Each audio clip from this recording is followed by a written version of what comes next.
Okay so is the last but not least એવો આ છેલ્લો પોર્શન તમારો પાર્થેનોજેનેસિસ અથવા બુક પ્રમાણે જોઈએ તો એપોમિક્સિસ, અસંયોગી જનન અને બહુભ્રૂણતા એટલે કે પોલીએમ્બ્રિયોની.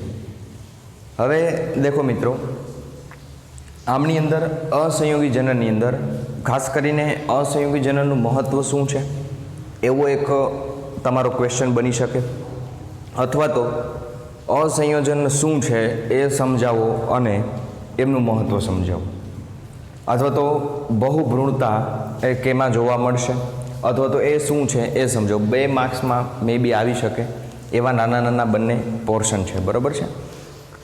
હવે દેખો મિત્રો, એમની અંદર કે અસંયોગી જનન અથવા તો પાર્થેનોજેનેસિસ આપણે કોને કહી શકીએ, અથવા તો એ કઈ અથવા એની ટર્મ શું છે એની, બરાબર છે, અથવા એની ડેફિનેશન આપણે જે કહીએ તો દેખો મિત્રો કે જે ફલન વગર જ બીજનું નિર્માણ જેમાં થાય એ ક્રિયાને અસંયોગી જનન અથવા તો પાર્થેનોજેનેસિસ કહી શકીએ.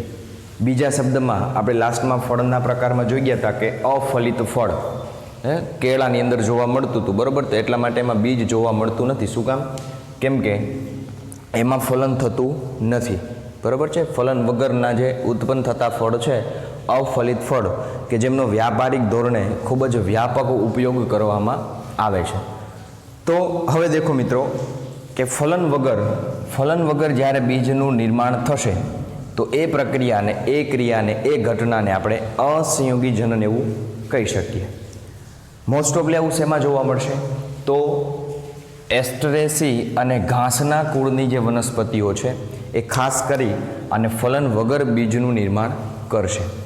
હવે પાર્થેનોજેનેસિસ જે છે અસંયોગી જનન એ ખાલી ફક્ત માત્ર કેવળ અહીંયા વનસ્પતિ સૃષ્ટિ પૂરતું સીમિત નથી.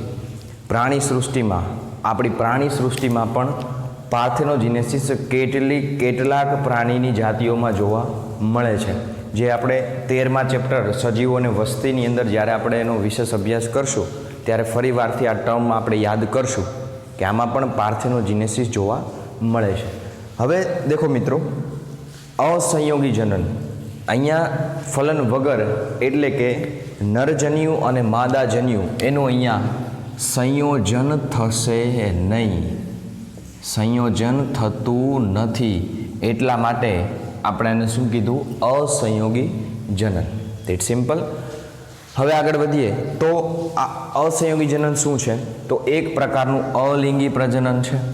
શું કામ? કેમ કે એમાં મેં તમને વાત કરી પ્રમાણે નરજન્યુ માદાજન્યુની ક્યાં આવશ્યકતા રહેતી નથી, બરાબર છે. પરંતુ એમાં લિંગી પ્રજનનની નકલ કરવામાં આવે. લિંગી પ્રજનનની નકલ એટલે કઈ રીતે? તો નરજન્યુ આવે, માદાજન્યુ, બરાબર છે. નરજન્યુ ઉત્પન્ન થાય, માદાજન્યુ ઉત્પન્ન થાય.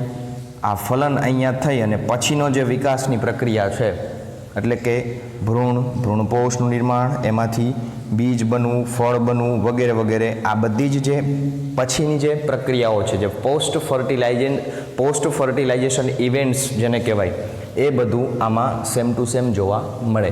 એટલે કે અલિંગી પ્રજનન છે એક પ્રકારનું, પરંતુ લિંગી પ્રજનનની આમાં નકલ કરવામાં આવે.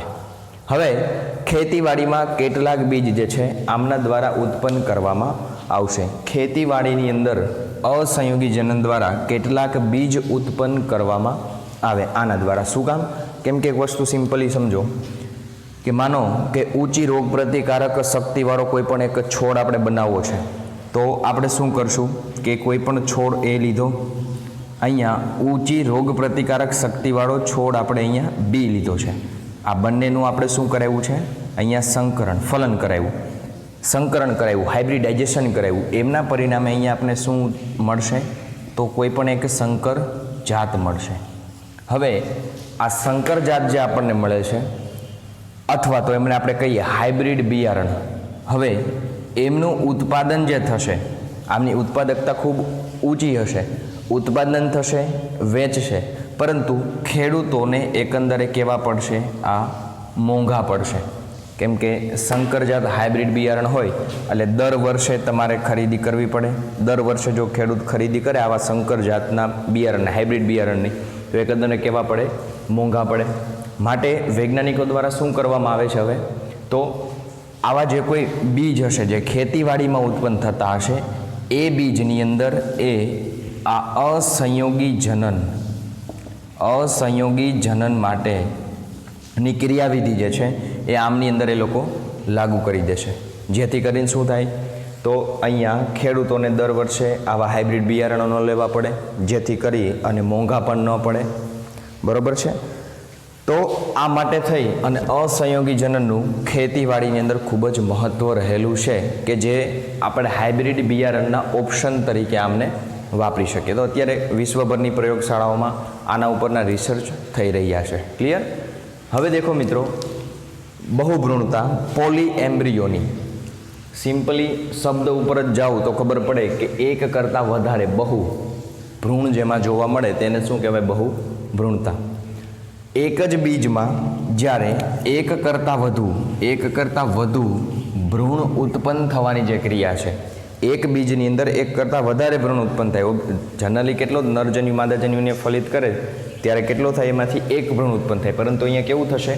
એક જ બીજમાં, શબ્દ વાપરું છું, એક જ બીજમાં એક કરતાં વધારે જ્યારે આવા ભ્રૂણ ઉત્પન્ન થશે તો એને આપણે કહીએ બહુભ્રૂણતા અથવા તો પોલીએમ્બ્રિયોની.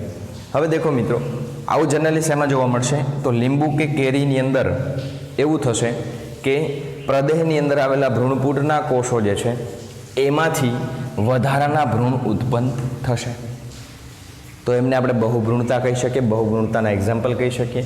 ત્યારબાદ નારંગીની અંદર પણ આપણને બહુભ્રૂણતા જોવા મળશે. એક કરતાં વધારે ભ્રૂણ જે નારંગી, લીંબુ અથવા તો કેરીની અંદર ઉત્પન્ન થશે. તો આ એના એક્ઝામ્પલ છે. હવે આવા ભ્રૂણ જે ઉત્પન્ન થશે એ જનીનિક ભિન્નતા ધરાવતા નથી. કહેવાનો મતલબ સિમ્પલ એવો થશે કે બહુભ્રૂણતા ધરાવતી વનસ્પતિની અંદર જનીનિક ભિન્નતા જોવા મળતી નથી. શું કામ? કેમ કે એ જ માતૃ છોડમાંથી ઉત્પન્ન થયેલા હોય, એ જ માતૃકોષમાંથી ઉત્પન્ન થયેલા હોય. કોઈ બીજામાંથી આવતું હોય, અહીંયા આપણે વાત કરી કે એક આ એક્ઝામ્પલ ફોર નરજન્યુના માદાજન્યુ હોય તો આમની અંદર જનીનિક ભિન્નતા આવી શકે. આમાં તો કેવું છે? એકની અંદરથી જ આવે છે, માટે અહીંયા જનીનિક ભિન્નતા જે છે આપણને જોવા મળતી નથી. અને આવા એક બીજમાંથી ઘણા બધા છોડ વિકસાવી શકાય. શું કામ? કેમ કે એક કરતાં ભ્રૂણ કેવા છે? એમની પાસે વધારે છે. ક્લિયર? તો આ હતું પોલીએમ્બ્રિયોની અને આ હતું અસંયોગી જનન અથવા તો પાર્થેનોજીનેસિસ. આના કેટલાક પ્રકારો છે જે તમારે બુકની અંદર નથી, પણ એક્સ્ટ્રા ખાસ કોઈ કરવાની પણ જરૂર નથી, કેમ કે એ નેક્સ્ટ તમારે કવર થઈ જશે. જ્યારે આપણે 13મું ચેપ્ટર ભણશું ત્યારે એના વિશિષ્ટ કેટલાક જે આમની અંદરના જે મુદ્દાઓ આવે છે એમની અંદર કવર થઈ જશે. તો આ હતું આપણું chapter number 2, sexual reproduction in flowering plants, સપુષ્પી વનસ્પતિમાં લિંગી પ્રજનન. અહીંયા એ ચેપ્ટર પૂરું થાય છે. આઈ હોપ કે તમને લોકોને સમજાઈ ગયું જ હશે. જો નથી સમજાતું તો કમેન્ટ કરો અથવા તો મારો મેલ છે વોટેવર ગમે તે, બરાબર છે, તમે કરી શકો. સમજાય એ મહત્ત્વનું છે, આવડે એ મહત્ત્વનું છે. લાસ્ટ કેટલાક ટોપિક જે આપણે બીજવાળા, ફળવાળા, બહુભ્રૂણતા, અસંયોગી જનન, બીજના પ્રકાર, ફળના પ્રકાર, એ બધા જ માંથી એના એક્ઝામ્પલ જે છે એ મોસ્ટ આઈએમપી છે. મેં તમને કીધેલું છે, જે તે વખતે જે ટોપિક કરાવ્યો ત્યારે પણ મેં તમને કીધું હતું. તો આઈ હોપ કે તમને લોકોને સમજાઈ ગયું હશે. Thank you very much.